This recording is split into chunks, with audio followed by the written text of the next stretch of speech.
Muy buenas noches para todos. Les vamos a hablar un poco acerca del lenguaje y el pensamiento. El pensamiento es un proceso cognitivo complejo.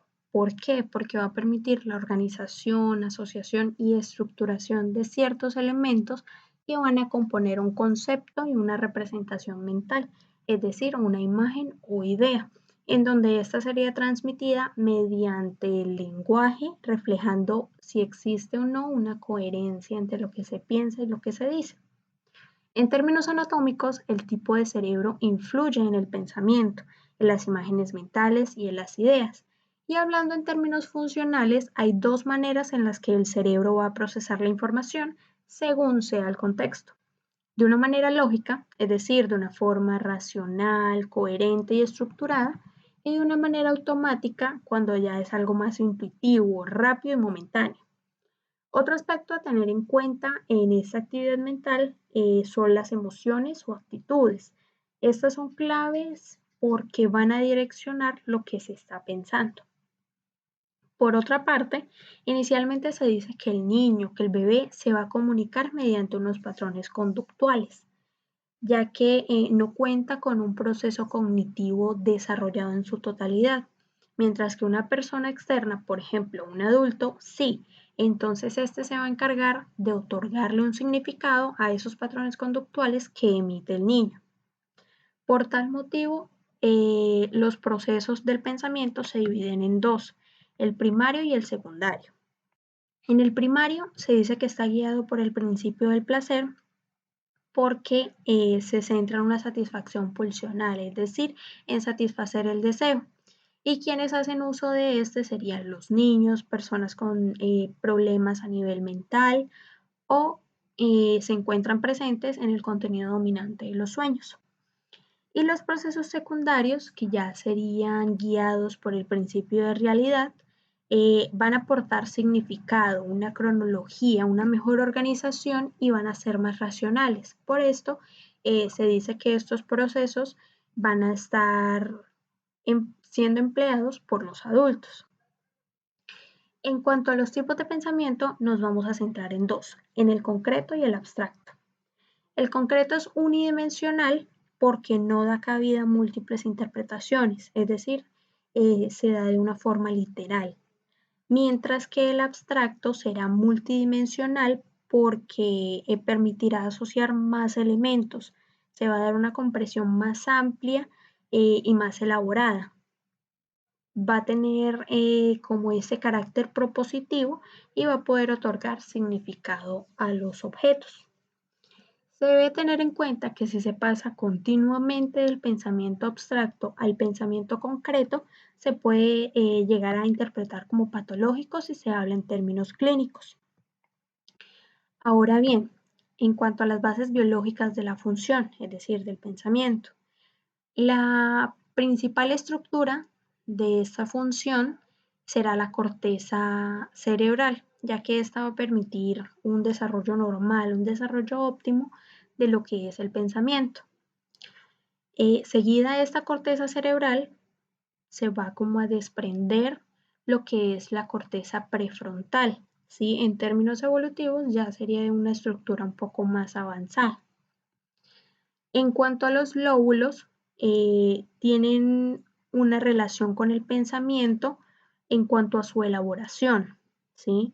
Porque igual no solamente va a depender de procesos de maduración, sino que se van a tener en cuenta otras estructuras, unas unidades de la cognición, que en este caso serían los lóbulos, ¿sí? Pero si llega a existir un desequilibrio en esa interacción, se puede padecer de depresión, ¿sí? Gracias a un bloqueo en la producción de ideas o en el caso de la psicosis y la manía por un exceso de esa producción de ideas. En cuanto a esta parte evolutiva, ¿sí? Inicialmente el Homo habilis cuenta con el pensamiento episódico rudimentario y va desarrollando lo que es la locomoción bípeda. Todo esto le va a permitir una elaboración de herramientas. Posteriormente, como en ese periodo de transición del Homo habilis al Homo erectus, se va a dar una adquisición del lenguaje, en donde el Homo erectus va a desarrollar un pensamiento mimético, ¿sí? Adquiere un contenido social, estratégico y abstracto. Y finalmente, el Homo sapiens logra un pensamiento mítico y un desarrollo más complejo de la mente. Sin embargo, el desarrollo o ese crecimiento de masa cerebral se frena debido a que existen o surgen unas estructuras como las cisuras, trabeculaciones, circunvoluciones, que no solamente se van a fijar en el volumen cerebral, en ese espacio que se ocupa, sino que se van a centrar más que todo en potenciar algunas funciones dependiendo de lo que se requiera en este proceso de pensamiento. Funcionamiento psicológico normal en la vida cotidiana. El desarrollo ontogenético del pensamiento, que es esa evolución del pensamiento en el ser humano, inicia con el pensamiento concreto, que es unidimensional porque se da de forma literal. Luego se da esa superación de etapas en el ser humano que implican procesos cognitivos complejos.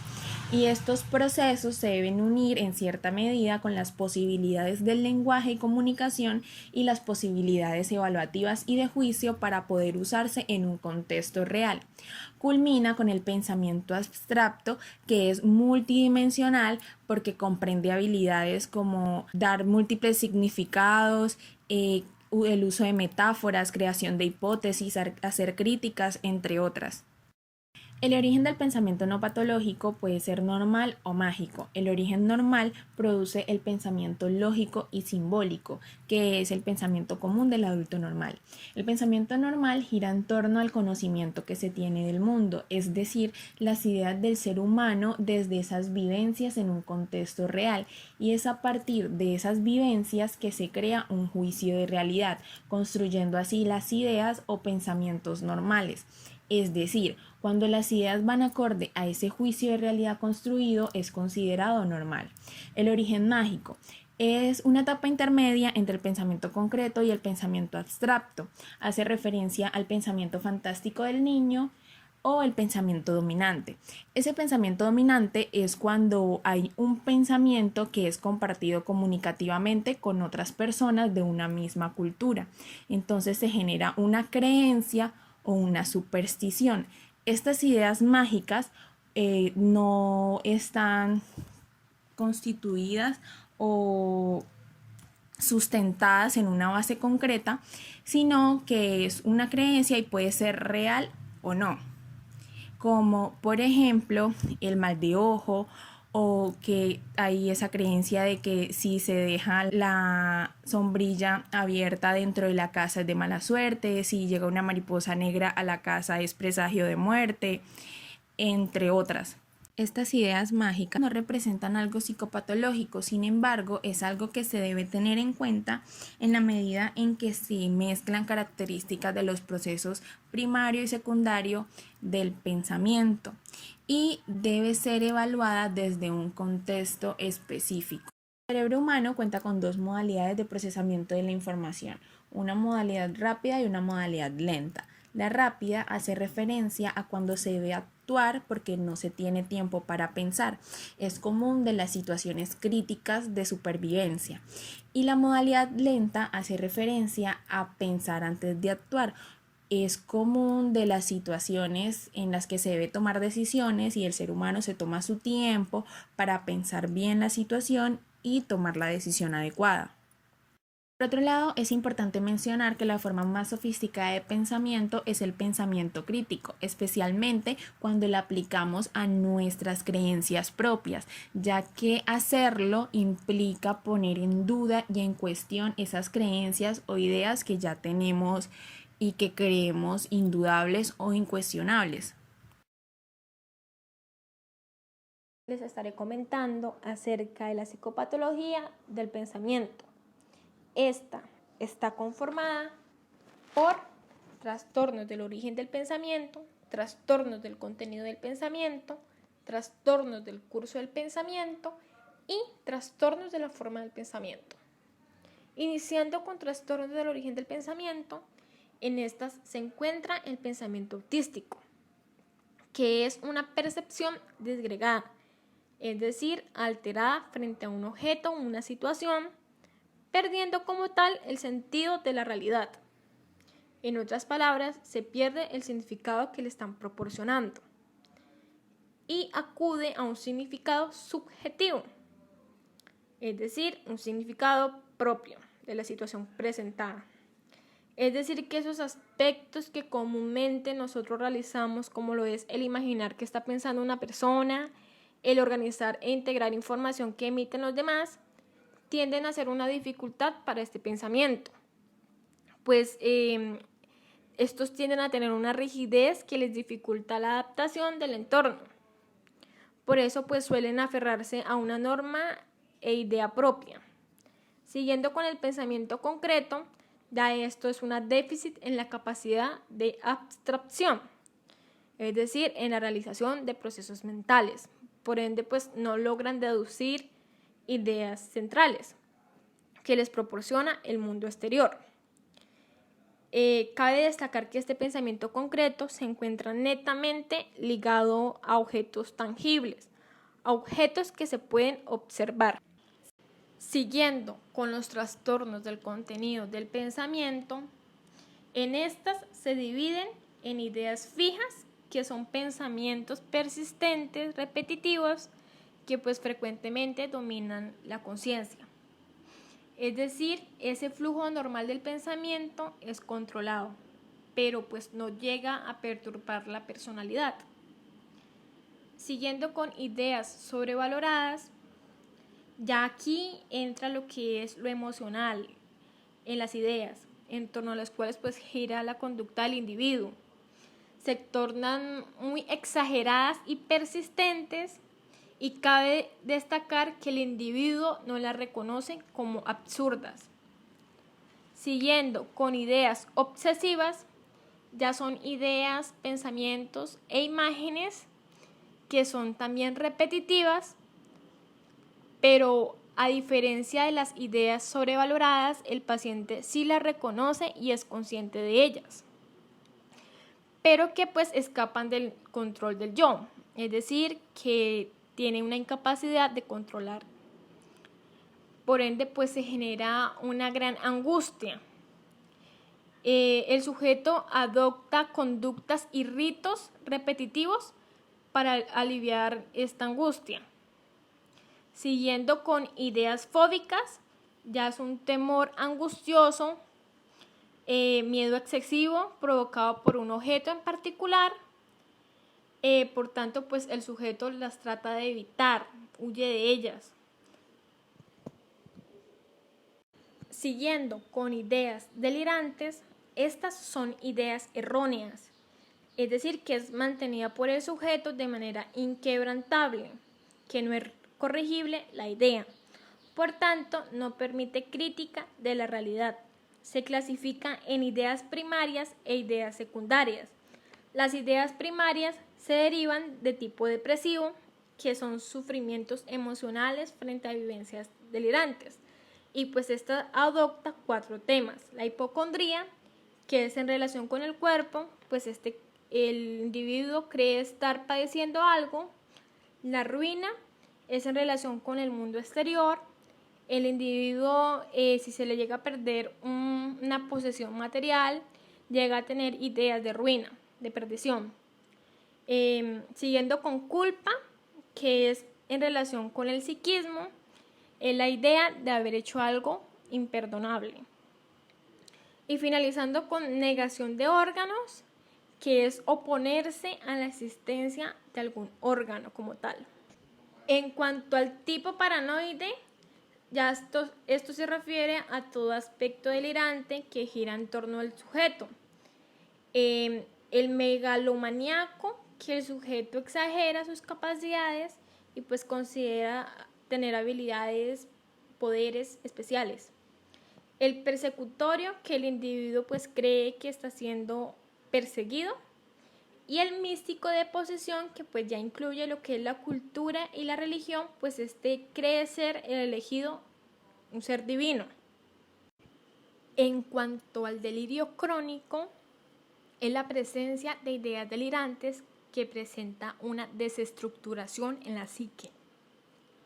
Se divide en 4. La primera es parafrénico, que son delirios extraños, fantásticos, fabulatorios, que tienen una gran producción imaginativa. El segundo es el erotomaníaco, que es la idea delirante del sujeto de que una persona está enamorada de él.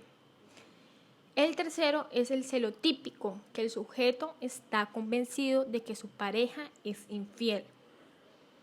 El cuarto es el reivindicativo, que es un delirio sobre un prejuicio del goce que percibe el sujeto, como lo es el concentrarse en escritos tipo debate, de acuerdo pues a áreas de la ciencia en base a propios intereses. Pueden también realizar inventos. Continuamos con trastornos del curso del pensamiento. Se dividen en 2, en efecto y en exceso. En efecto se encuentra lo que es la paradisiquias, que es la lentificación del pensamiento, en la tardanza en responder preguntas. También se encuentra lo que es el bloqueo del pensamiento, en donde el proceso del pensamiento se detiene. Y por último está la mente en blanco, pues el sujeto manifiesta que no piensa en nada. Por otra parte, en exceso están las taquisiquias, que es la aceleración del pensamiento, procesos mentales más rápidos, lo que dificulta lo que es la organización y el olvido de ciertas cosas. En esto ya pasaría lo que es la fuga de ideas, que es la acumulación de ideas y pensamientos que genera el olvido. Y para finalizar, hablaremos sobre los trastornos de la forma del pensamiento, que son alteraciones de la conciencia. En esta se encuentra lo que es la disgregación, que es la desorganización de los procesos de pensamiento. Ya es perder el hilo en una conversación, incapacidad de mantener una idea, lo que produce pues lo que es la incoherencia. Tenemos también lo que es la asociación por consonancia, que es la construcción de oraciones en base a los sonidos que al significado. Por otro lado, también tenemos lo que es la incoherencia, que es el pensamiento en donde no hay comprensión y organización de ideas. En perseverancia es la dificultad para cambiar de tema, es esa insistencia en los conceptos ya expresados anteriormente. Y para finalizar está la pararespuestas, que son las respuestas dadas por el sujeto que no tienen nada que ver con la pregunta que se le hace. Formas de exploración y detección.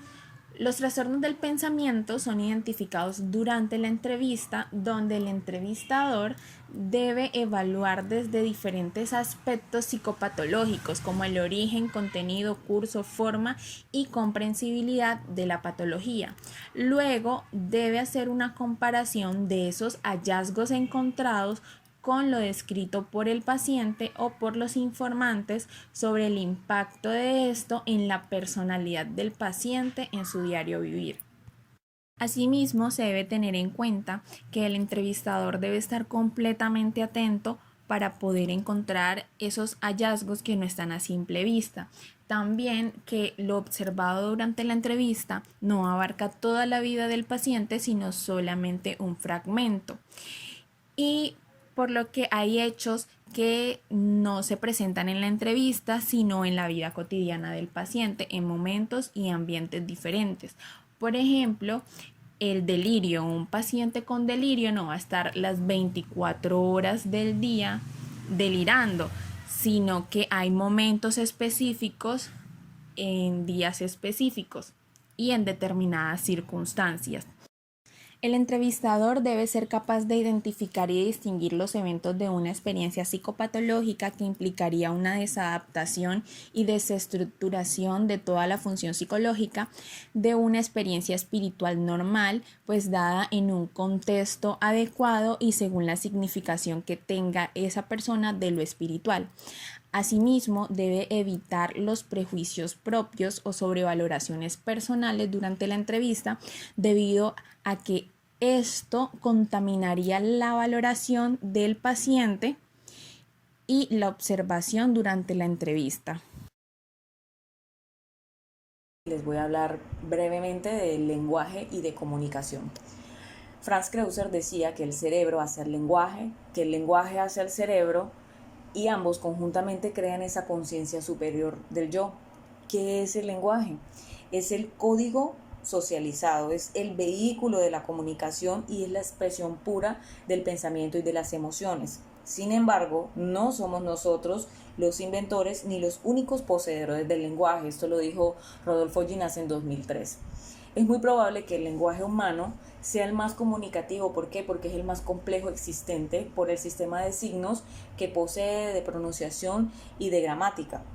Aparte, también es probable que el lenguaje humano haya surgido a partir de clics o chasquidos usados por los cazadores para no ahuyentar a sus presas, y que esos silbidos con ritmo hayan constituido una forma comunicativa temprana de establecer vínculos sociales. Esto más adelante sigue evolucionando con el descenso anatómico de la laringe y de los sonidos nasales hace unos 25.000 años aproximadamente. La generación de las palabras es una propiedad intrínseca del cerebro. El lenguaje se genera después de esta adquisición de este pensamiento abstracto. Hay un elemento muy importante a considerar en este tema y es la prosodia. ¿La prosodia qué es? Es la expresión externa de un estado interno momentáneo, y esta expresión debe tener un significado para otro, lo cual quiere decir que la prosodia no es hablada, pero sí hace parte del lenguaje y es totalmente intencional. Estos estados externo o internos son abstracciones que hace el humano. Sonreír, reír, fruncir el ceño, alzar las cejas, son formas de prosodia. ¿Por qué? Porque significan un estado emocional momentáneo que otro reconoce y comprende. Al reconocer y comprender estos estados emocionales que plasma un sujeto 1 en un sujeto 2, estamos sentando bases fuertes sobre lo que es la empatía. ¿Cuáles son los componentes del lenguaje? Uno de ellos es la mímica, que dio significado a través de la repetición, y esta es la base también de la comunicación. La lengua materna se adquiere mediante unas reglas lingüísticas preespecificadas. Hay un proceso selectivo de uso y de repetición. Pero, ojo aquí, no es ni la práctica ni la repetición lo que nos permite el lenguaje, ya que estas únicamente son un modo de utilizarlo, para que tengamos esa claridad. ¿Qué es la comunicación? Es lo que nos permite transmitir y compartir las experiencias, como a través del lenguaje hablado, de la prosodia corporal, gesticulación facial. ¿En qué formas? Comportamental, preverbal, verbal, a través del silencio, que esa es una forma de comunicación bastante importante que me llamó mucho la atención. Es una forma bastante particular. La comunicación no verbal está gobernada la mayor parte del tiempo en forma inconsciente, a diferencia del lenguaje. Tenemos la postura y los ademanes, indicadores verbales y movimientos faciales. La mímica, queremos aquí como enfatizar un poco en esto, es un atributo prelingüístico asociado a la prosodia. Van de la mano. Es un comportamiento que se va acentuando por los sonidos y los gestos particulares. Características. Adquiere importancia cuando un sujeto reconoce e identifica el estado momentáneo interno del otro. A través de la imitación, uno aprende a tomar conciencia del estado de otro y se da un significado a ese movimiento. Mímica auditiva, tenemos emisión de sonidos que escuchamos, o mímica visual, que se concentra o está configurada para ser vista por los demás cuando tratamos de emular el contexto visual de ese entorno. ¿Cuál es el propósito de la comunicación? Compartir los mismos códigos, empleando ¿qué? Competencias prelingüísticas, lingüísticas, kinésicas, proxémicas y ejecutivas comunes. El lenguaje verbal, ya es el proceso evolutivo como tal, es la forma de comunicación con sintaxis, reglas gramaticales, que es propia de nosotros los Homo sapiens. ¿Cómo sucede esto? A través de la fonética, semántica y sintaxis. Los niños no aprenden escuchando únicamente, tienen que ensayar. Aprender a hablar se da ensayando, aprenden a escuchar y dan sentido a las frases y luego dominan lo que es el eufemismo y el disfemismo. El eufemismo es no llamar a las cosas por su nombre para evitar meterse en problemas y el otro es todo lo contrario, ser demasiado crudos. El lenguaje es una muestra pura de la evolución y necesita avanzar para que se le considere una herramienta del pensamiento. Funciones biológicas de esta función. Generalidades, aquí se considera el lenguaje como un patrón de acción fijo y también depende de la integridad del sistema nervioso central.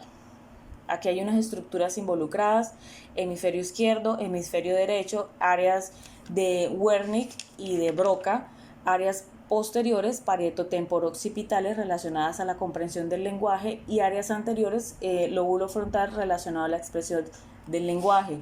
Cuando hablamos de las áreas 39-40, están relacionadas directamente con la comprensión de las palabras y 44-45 con la expresión del lenguaje oral. Aquí por eso vemos lo que veíamos al principio en segundo semestre sobre la contralateralidad.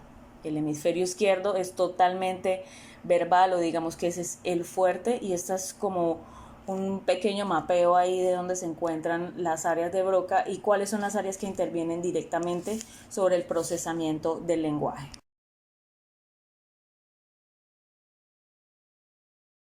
El funcionamiento psicológico normal en la vida cotidiana.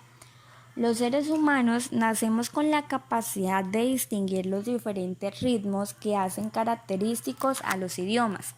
Un ejemplo claro de esto es cuando fácilmente identificamos si una persona habla inglés, italiano, francés o español. Gracias a esta distinción, no solo podremos identificarlos, sino también adquirirlos.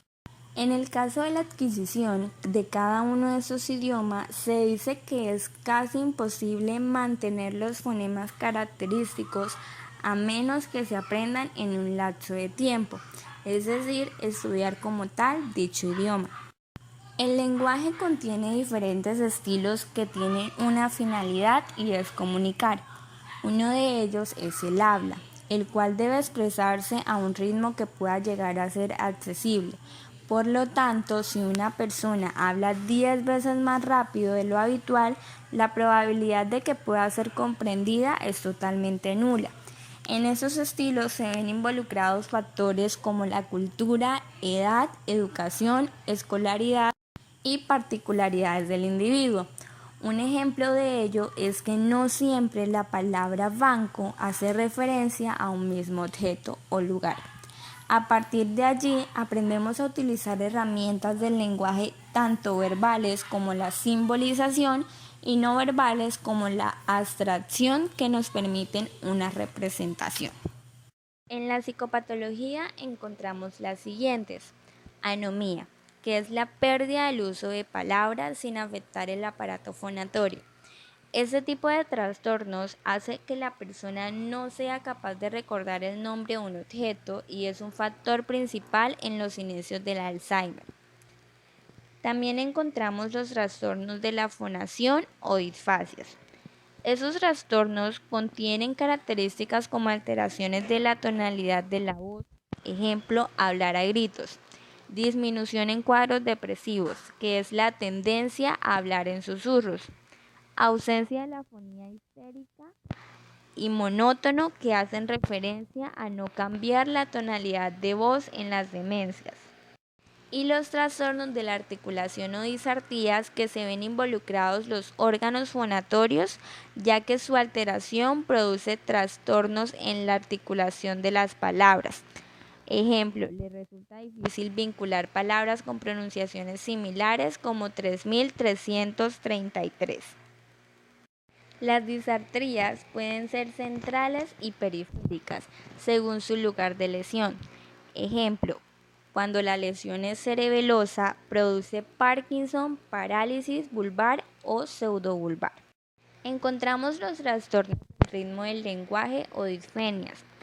Uno de ellos es la tartamudez o espasmofemia, que es la alteración en el ritmo de la locución. farfulleo, que es ritmo que se asocia a hablar muy deprisa, y logoclonía, que es la reiteración verbal de una sílaba de la palabra. Trastornos del habla. Afasias. Se dan por lesiones en el área del lenguaje, en el hemisferio izquierdo, produciendo dificultades para hablar, escribir y comprender. Una de las afasias que podemos encontrar en los trastornos del habla es la afasia de Broca o motora cortical, lugar donde se ven implicados los músculos del habla e intervienen en el orden y la secuencia de las palabras. En este tipo de afasia, la persona no logra completamente hablar espontáneamente o de leer en voz alta. La siguiente es la afasia de Wernicke, que es el área de control del lenguaje, entendimiento y formación de conceptos. La afectación en esta área produce pérdida del componente sensorial auditivo de la palabra, no se les entiende lo que dicen y genera una dificultad para escribir. Por otro lado, tenemos la afasia total, que combina los síntomas de las dos anteriores y es causada por lesión en la arteria silviana. Encontramos los trastornos del curso. Como primero de ellos tenemos la taquilalia. La constituye la logorrea, que es típica de la agitación maniática. Asimismo, se convierte en una modalidad que constituye la cantaleta como torrente incontenible de desahogos y reproches. Siguiendo con los trastornos del curso, tenemos la bradilalia, que es el enlentecimiento patológico del discurso, característico de los cuadros de depresión, y su extremo lo constituye el mutismo.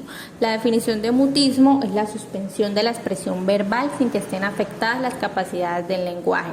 Esto quiere decir que no hay una razón física para que se dé este mutismo. Tenemos dos tipos de mutismo: el mutismo por inhibición, que obedece a un enlentecimiento, o inhibición de la función psicológica.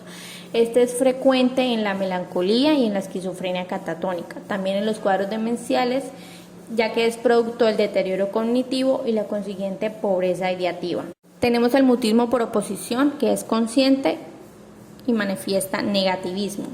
Es selectivo y lleva implícito un gran monto de agresividad pasiva. También se observa como síntoma histérico y puede ser un ejemplo en una relación de pareja. Si el esposo hace algo negativo que a la esposa no le gusta, ésta lo castiga con ese silencio y este sería el mutismo por oposición. Ahora tenemos los trastornos por repetición. Primero tenemos la palilalia, que es la repetición sistemática de la última palabra de la frase. Tenemos la ecolalia, que es la repetición automática de lo que se acaba de oír. Y tenemos la coprolalia, que es la emisión reiterativa de palabras obscenas que no añaden riqueza conceptual ni de significados complementarios al discurso. Estas personas incluyen estas palabras obscenas en todas sus frases sin que haya ninguna necesidad, no importa que estén hablando, siempre las groserías van a ir incluidas y se le ha asociado con una excesiva actividad dopaminérgica. Tenemos los manerismos del lenguaje, que son emisiones de palabras parásitas al discurso. En el libro nos da un ejemplo de un párrafo corto donde la persona que hablaba siempre después de una frase decía como digo, como ya dije, como he dicho. Entonces después de una frase corta siempre iba ese manerismo. Ahora vamos a ver el agramatismo, que son alteraciones gramaticales y sintácticas. El primero es el lenguaje telegráfico, que es cuando en el lenguaje se suprimen la mayor parte de los pronombres y conjunciones. Esto crea obviamente una frase que es bastante difícil de comprender. Tenemos el lenguaje de hablar como los indios, que es donde los verbos se utilizan principalmente en infinitivo. Entonces, por ejemplo, tú comer mucho y no engordar es el típico lenguaje que todos tenemos asociados a las personas indígenas. Tenemos la parasíntesis, que es la presentación anárquica de frases sin orden sintáctico que conducen a una total incoherencia del discurso. En este caso, las frases pueden estar bien estructuradas, pero no están en un orden correcto y esto hace que el discurso no se pueda comprender fácilmente. En las alteraciones de la comprensibilidad del lenguaje tenemos la glosolalia, que es la utilización sistemática de neologismos y formas sintácticas anormales, produciendo un pseudolenguaje incoherente. Son personas que incluyen en su discurso palabras, por decirlo así, rebuscadas, que hacen que la oración pierda el sentido. Los neologismos son la creación patológica de nuevas palabras con un significado que solo conoce y comprende el propio sujeto que las crea y por tanto no cumplen una función comunicativa. La verbigeración es la repetición anárquica de palabras o oraciones que invaden el discurso sin propósito comunicativo. Tenemos la musitación, que es el movimiento de labios con emisión de sonidos de tono muy bajo que impiden la comprensión. Entonces estas personas hablan como susurrando, como balbuceando y pues obviamente no es un tono adecuado para comprender el mensaje. Y los soliloquios son discursos solitarios que son audibles y que van acompañados de gestos y ademanes. Entonces estas personas hablan solas, pero lo hacen en voz alta y haciendo gestos como si el mensaje fuera dirigido a otras personas, pero en realidad no hay nadie. Ahora vemos las alteraciones del lenguaje de lectura y escritura. Primero tenemos la alexia, que es una forma de agnosia visual debida a la pérdida de la capacidad de leer lo escrito o impreso sin que haya déficit de la función visual. Esto quiere decir que la capacidad visual está perfectamente, pero la capacidad de comprensión está alterada. La dislexia es la dificultad para leer. La paralexia, frente a un estímulo escrito, el paciente emite una palabra parecida pero no la que aparece en el papel. Entonces, por ejemplo, si en el papel dice automóvil, la persona va a decir carro, o si dice niño, la persona va a decir infantil. Sí, son palabras que pueden ser sinónimos, pero no es exactamente la que está escrita. Tenemos la agrafia, que es la ausencia de la capacidad de escribir asociada a afasias expresivas frecuentes con los síndromes demenciales, y la disgrafia, que es la dificultad para escribir habiendo adquirido la capacidad. Están los trastornos del lenguaje mímico o preverbal y estos tienen dos formas, cuantitativa o cualitativa. Las alteraciones cuantitativas por exceso se denominan hipermimias y consisten en la exageración habitual de ademanes y rasgos fisionómicos, y las alteraciones por defecto se denominan hipomimias y consisten en una disminución general y habitual de la mímica y de los rasgos fisionómicos.